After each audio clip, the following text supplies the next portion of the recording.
Hello and welcome to Active and Healthy with Gina, the show to promote healthy aging for our seniors. So I hope that you are seated comfortably at home. I hope that you have got off your sofa because you want a nice firm chair with firm legs. You want to be able to sit up straight. Ideally, you want to be able to be barefoot. If it's too cold, it's okay to have slippers, but absolutely no need for shoes.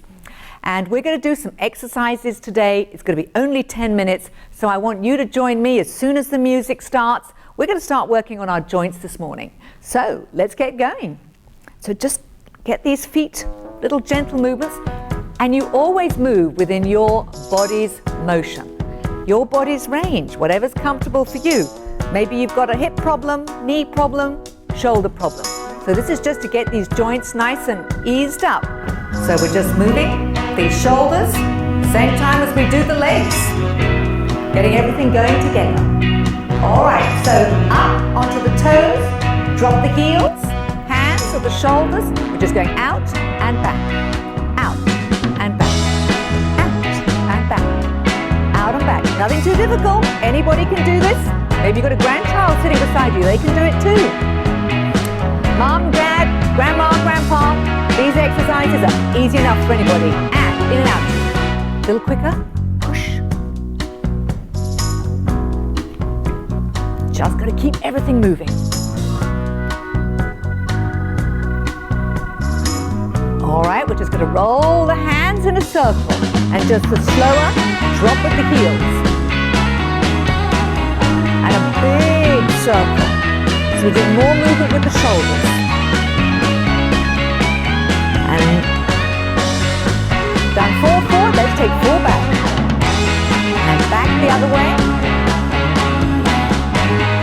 Keep tapping these heels as well. Coordination, tough for all of us because we're thinking how many different things can we move at once. Arms here, up and down. Up and down. Up, down. Now we're going to take one hand and one leg in and out. Out to the side and back. Out and back. So you're going to have room to be able to stretch out your hand, stretch out your leg. In and out. And if you're on the other side as well, we're going to be able to balance up the body. Keep going till the next song starts. Just making sure we're balanced on both sides. Lovely. Okay, the next one's going to be working on stretching out our spine. So we're going to have the hands here. Ooh.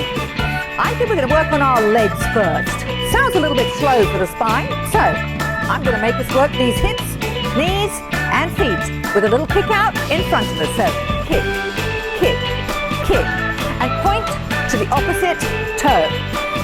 Every time we work across the body, we're working right, left brain, which is good for our brains as well. This is why this is a brain health fitness program. And kick to the corner, out.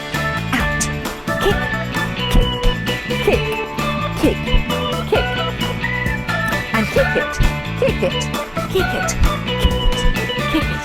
Back to the center for a little march. And we're going to now tap and go side to side to side. We just want, imagine you're drawing a little rainbow in the air. Side, side, side, side, side, side. Just little ones. And let's change sides, change legs. Tap, up and over. So we're just drawing a little rainbow. Maybe you're showing off to somebody and you reckon your leg can go, oh, a little higher. Maybe not. Little taps, tap, tap, tap. And we're going to take one leg out and just cross it in front of the other. A bit quicker with the music. Makes this hip work a little harder. In and out. In and out. Change sides. Cross in front. So one leg should be closer to you. But find your speed. Okay to do it slower. If that's too fast, you can take it slower. But this is only 10 minutes. 10 minutes of these exercises every single day. You won't believe how much better you can feel. Keep going till the music stops. No excuses. Very good. Okay, I think the next one might be slower, in which case perfect for the spine. So let's have hands out in front of us. We're just going to stretch out as if we're reaching across a table, a high table. So stretch these arms. Bring the shoulder blades back together. Out and back. Lovely. Out and back. You can rock back a little on your heels. Makes you be working on your clenching your core at the same time. Last one. Taking the hands here, and we're sliding to the side, your head and nose, following the hands, little gentle turns. Never force your range. Maybe you can only go here and here.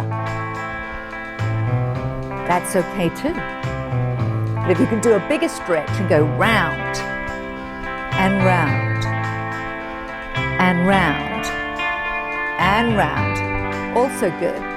One more each side. Hands down by your side. We're just going to dip out of the waist and let one hand slide up towards the armpit. Reach down, up, reach down. See, you don't need to get down the gym, have all that expensive lycra, not be feeling comfortable because maybe you're a bit overweight. You can be doing this in the comfort of your own home, just 10 minutes. That's great. We're just stretching side, side, side. One more each side. Lovely. Okay, the next one is all for our hands. Very, very important to keep dexterity in the wrists and in the fingers, particularly as we age. So we're just reaching out as if we're grabbing something, almost like a tiger, and a snatch, snatch, snatch, snatch. And we're going to imagine we're having to grab something behind our necks. So behind us, behind, behind.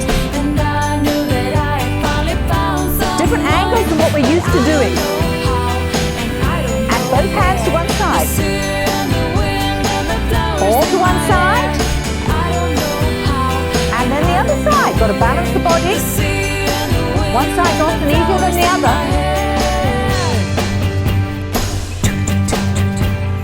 Turn them, hands up, and then clench them. If you're squeezing, checking how ripe an orange is. Squeeze. So imagine the whole hand is squeezing. Squeeze. Squeeze. Squeeze. Now, we're going to use the wrist as if we're having to open jars. So, turn. One of the things that gets weaker as we get older are our wrists. We need to keep them mobile. And the other hand. We don't tend to use the other hand when we're opening jars. Good practice. And now try turning them the other way. If we were going that way, turn them in, in, in. Using a different set of muscles again. Can you feel that? Let's stretch out these hands. Stretch the fingers, close. Stretch, close. Stretch, close. Stretch, close. So mobility in the hands, the fingers, and the wrists is so important. Now just tap each finger. So thumb and middle finger. Thumb and the ring finger. And the little pinky. Shake them off. It's amazing. Just a few minutes using hand exercises. They might feel a little cramped up. So our last exercise for today is just going to be shaking. This is a very, very important exercise for releasing tension. And we all get tense and stressed about different things. So we just want to release tension. It's in the myofascia. Now that is the web-like substance underneath the skin and above the muscles. So when we feel stiff, sometimes it's because the myofascia is stiff. So if we shake it all out, and we can shake everything, we feel more comfortable. So just shake your leg. Shake, shake, shake. Shake that leg. Shake, shake, shake, shake. Now, nothing wrong with holding the leg and just swinging that knee in and out. Shake that knee. Just in and out. And you're going to hold that knee and wriggle the ankle. It's not a very flexible joint, but heck, we can shake everything, including the ankle just here. Because the whole idea is moving those things we don't normally move. Other leg. Up, shake the leg first. Whole leg. Shake, shake, shake. Shake. Shake, shake. Shake, shake. Hold the leg. Swing that knee in and out. In and out. What about the ankle? Ankle. The ankle swinging. And shoulders. One shoulder up and down. And quicker.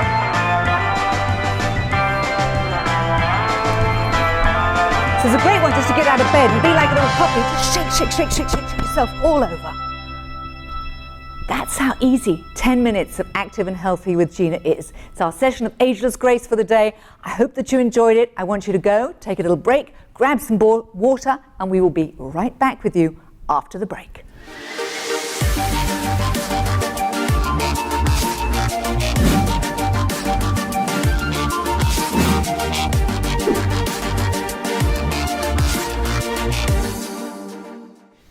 And welcome back to Active and Healthy with Gina.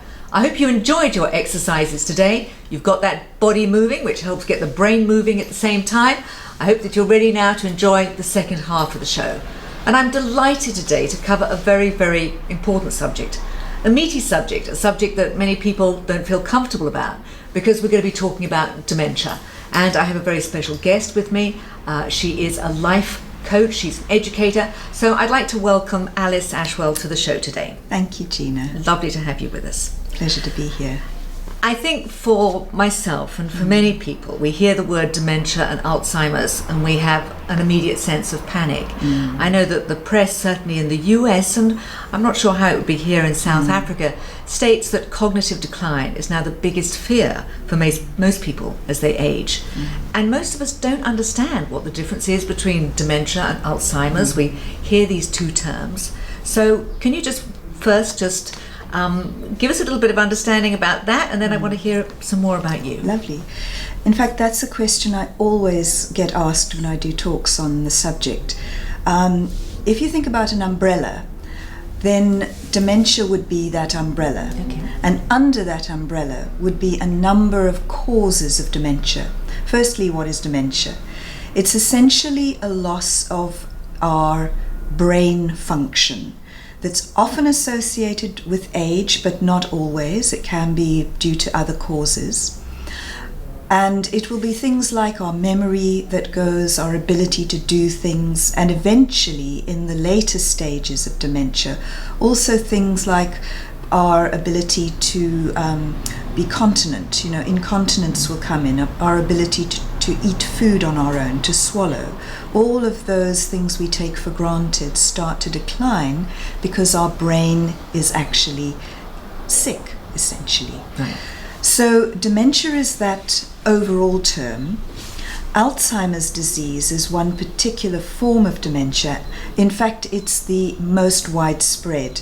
I think it's around 60 to 65% of cases of dementia are Alzheimer's, and they relate to particular protein deposits that you find in the brain latterly.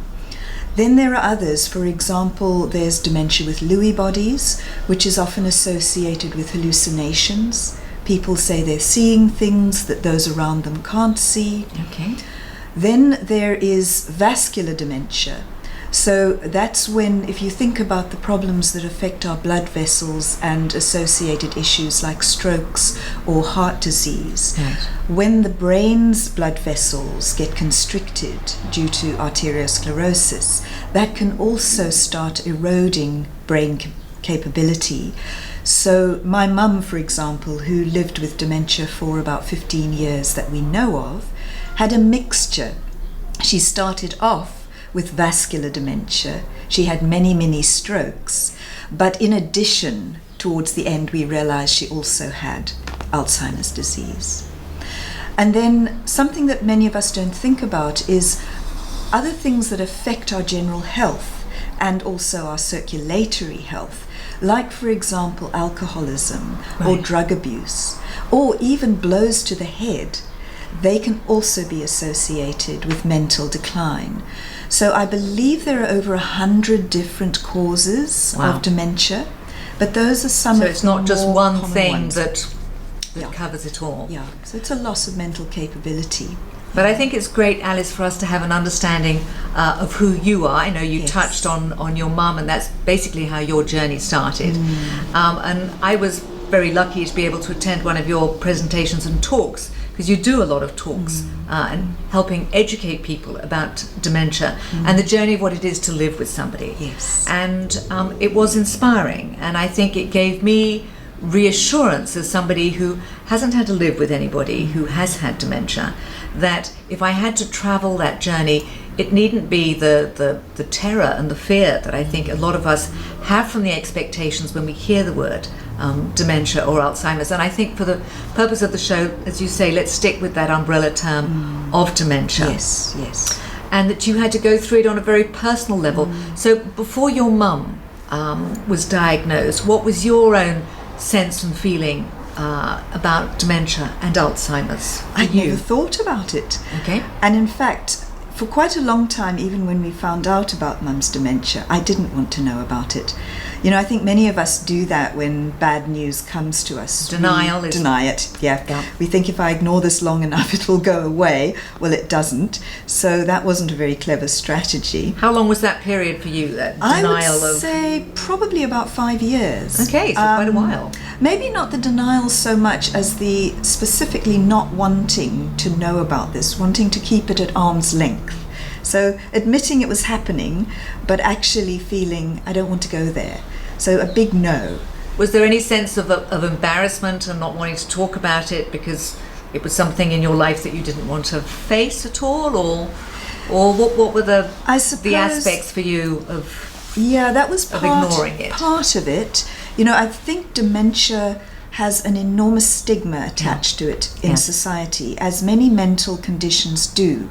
We've become better at dealing with physical impairments. Yes. So, for example, cancer or strokes or heart disease.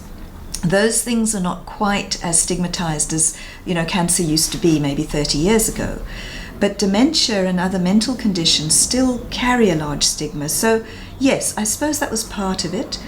But I think it was mainly fear-based. You know, the fear of not knowing what was happening to Mum, the fear of what would happen if this happened to me. So when we fear things, one of our strategies is to run away. And I think I was in that mode for quite a long time, possibly about 5 years or so, before I started to do what we really should do early on, and that's face it. Okay, and what was there anything specific that led to that shift? Very much so, very much so. I think a couple of things. I think one was a self-realization that because dementia can be quite scary, and not only scary but irritating, very irritating, when your elder or your partner starts repeating themselves umpteen times a day, starts asking the same question constantly. I don't have great patience. I am not by nature a very patient person. So for me, the irritation of having to go through that stage of the dementia, maybe I think I started realizing that I wasn't as nice a person as I thought I was. So part of it was that self-awareness that I'm not doing very well emotionally and I need to start dealing with my own reactions. That was a part. And then a second part of it was I did start getting more curious, and I was looking for information. And I found a very, very useful book, which was called Contented Dementia, which I thought was a contradiction in terms. It didn't sound right at all. Do you remember who the author is? Because it's always great to be able to give our viewers, and we'll be able to put it on the website and have the details later. Yeah, Oliver James. Oliver James, Contented Dementia. All right, sounds interesting. And I picked up there about 3 things that I was doing badly, that I shouldn't be doing, and I should be doing differently. Right. So the first piece of advice was, don't ask questions they can't answer. So now what I know is that dementia first attacks your short-term memory, a part in the brain which translates what's just happened into memory. That's where it first starts to go. So if I went to visit my mum, as I did overnight once a week, and I asked her, "Mum, how was your week?" That was probably the worst thing I could have asked her, because her short-term memory was not capturing those memories. And what it would do for her, it would say, I'm losing it. I'm stupid. She's getting irritated because I can't remember the fact that so-and-so came to visit, or I went to see whatever. That must have been upsetting for her. So that was upsetting.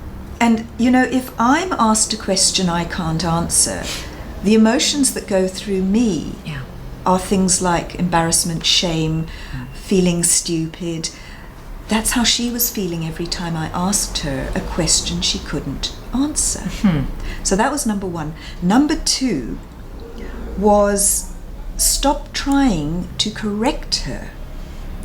Because also, when a person gets dementia, they become very confused.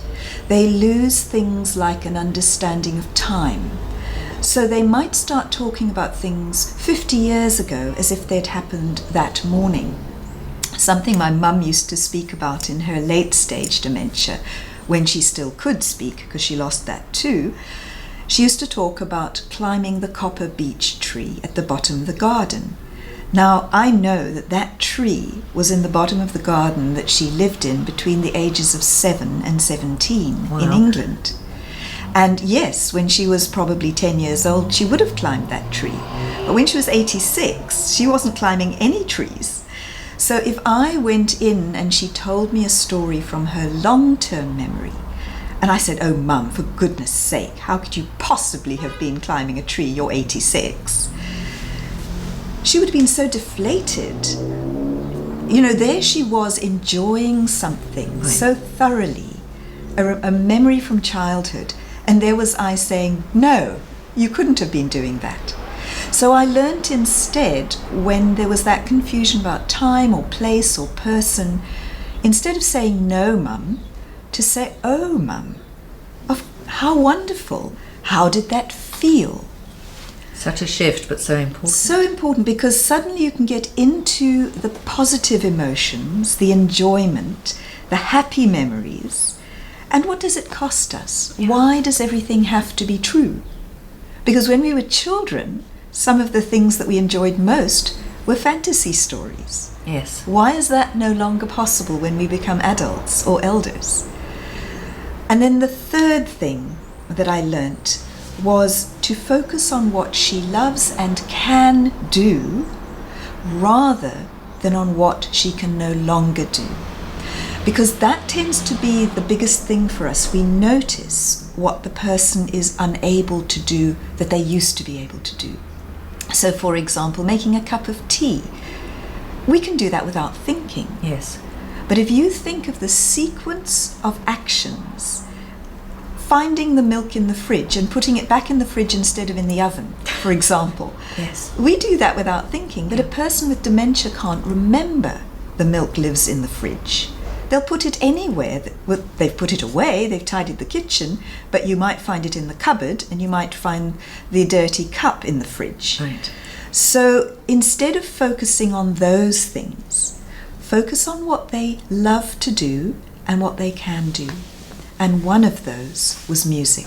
Fantastic. Well, listen, there is still so much more, Alice, for us to touch on. So I think what would be great, just to wrap up on those 3 points for people, because I think for people who are at home, who are living and maybe taking care of loved ones who have dementia and don't know and are not in that same space of awareness that you were. So those 3 tips, again, are really, really helpful ones. Yes. So not to correct them. Yes. Not to ask them questions. Not to ask them questions that they can't answer, and to do the things that they used to do and love and focus on those. And that they still have the capability for. Wonderful, wonderful. Well, listen, this could be a wonderful link on for us to move on into next week's episode. So, Alice, thank you very much for joining us today. Such a pleasure. There we are, some fantastic tips. If you are with loved ones, concerned about how to be relating with them with dementia, I think Alice has given us some 3 great pointers, and there's obviously so much more still to share, so she's going to stay with me. We're going to be able to have part 2 in next week's show. So thank you for joining me for Active and Healthy with Gina, and I'll see you next week. You may not know that Ageless Grace needs more educators. So if you would like to do what I do, teach these wonderful classes to your own family and friends, or to groups in retirement villages and healthcare centres, then become a certified educator. It is a 2-day course. It's happening 28th and 29th of October in Cape Town and the 4th, 5th of November in Johannesburg. agelessgracewithgina.com. You'll find all the details. Come and teach this program.